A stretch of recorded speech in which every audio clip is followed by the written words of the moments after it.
let us use the future perfect tense. I am about to have had 2 Scottish ales within about 2 weeks' time, both of which have been surprisingly low ABV compared to my previous experience with that style. But today I will be drinking the Highland Hymn by Block15 Brewing.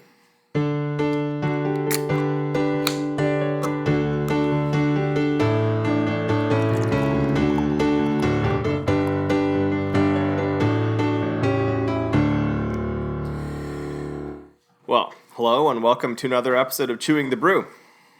Today, like I just said, I am going to be drinking Block15's Highland Hymn, which is a Scottish-style ale. In my experience, Scottish-style ales, sometimes also called wee heavies, tend to be malt-forward, a little bit roasty, possibly a bit smoky, a bit sweet even. Perhaps think of a traditional Oktoberfest, a more German Oktoberfest, but thicker and heavier, which I guess would make it possibly equivalent to a Doppelbock or something like that.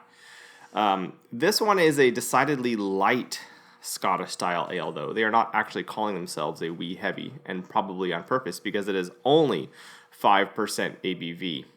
They do note it is a malt-forward beer, and they also note it to store cold, which is interesting, but not surprising. A lot of American beers are expected to be stored and drunk cold, whereas the styles they may be derived from are not.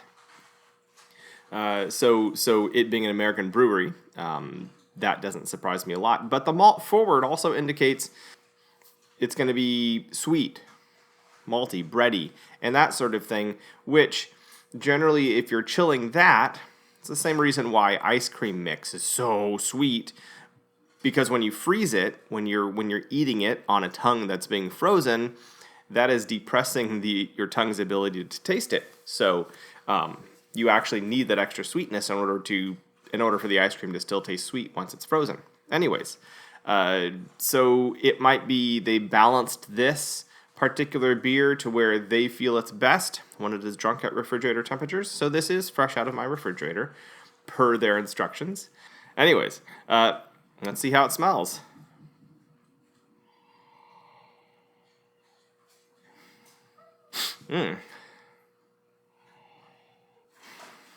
Definitely malt forward, definitely, but not simply sweet. There are some other things going on there, some layers. Roasty, almost a little bit of a tobacco note to it.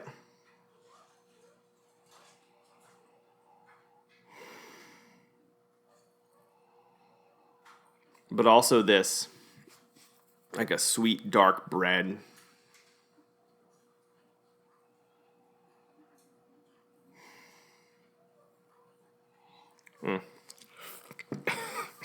I'm dripping it all over myself. I mean, I usually get it on my nose, but I don't often drip it on myself. Goodness gracious. I should just drink it already. It smells good. It smells very inviting. It smells complex. It smells savorable.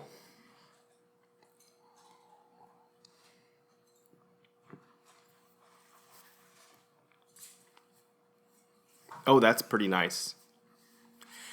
But I think it would bear with a little bit warming up. What I'm tasting is not overly sweet. And there's enough layers here that I think that it being warmed up might bring out some more. The bread notes are not nearly so sweet to the taste as they are to the nose.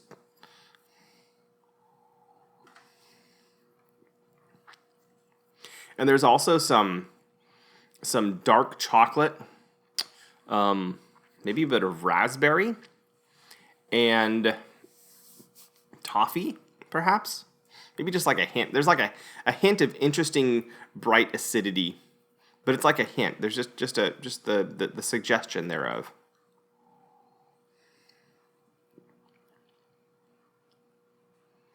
And still a kind of an earthy leaves on the ground, which I think to the nose came out as almost a tobacco note.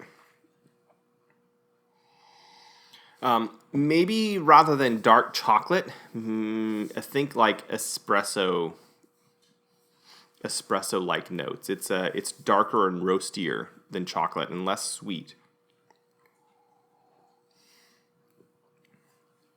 Yeah, that's quite nice. I'm liking this quite a lot. There are layers, and because it's only 5.8%, none of those layers are punching you in the face. It doesn't feel like you have to take it slowly, but it's a really mild beer to take slowly. And so you could take it slowly, and then you could take another one slowly, and then another one slowly, and perhaps a fourth if you were so inclined. Thankfully, I only bought one can. It smells good. It tastes good. I like that. I like the layers. It's very low bitterness. What bitterness there is of the earthy fall aroma kind of notes, kind of bitterness, and as such, it reads really comfortable this time of year with the rain outside and the temperatures chilling and stuff like that, and all the leaves being dead on the ground anyways, right? It just smells like you brought a few in. I like that. This is very good. So in my rating system, my new rating system, 0 stars being avoid, don't bother. 1 star being, there's nothing offensive, but why bother? 2 being, it's a good beer. 3 being, you should probably go out of your way to find it, right? I'm going to give this 2 stars, which is, as I've said in some of my other videos, that's probably where most beers I drink are going to end up, because I'm inclined to like things, and I'm simply trying to govern myself in a, do I like it, or do I really, really, really like it? I like it. It's a good beer. I would be happy to have this on my shelf. While you're here, make sure you drop a like, share the video. I would like to try and push things a little bit more, get more people seeing. I've got a pretty consistent audience, and I love and appreciate all of you, even those I don't know. I love you and appreciate you as much as I'm able to. But it'd be great if we could, spread the love a little bit. And I'm not going to say I would love you more if you do that. I will love you the same whether you do or not. I'm going to stop using that awkward word. Y'all are awesome. Appreciate. That's probably a better word. Yeah. The Greeks and their 14 different words for love, right? Anyways, this is me, Matthew, spilling far too much beer all over the place. This is my first beer of the day. I am not already sloshed.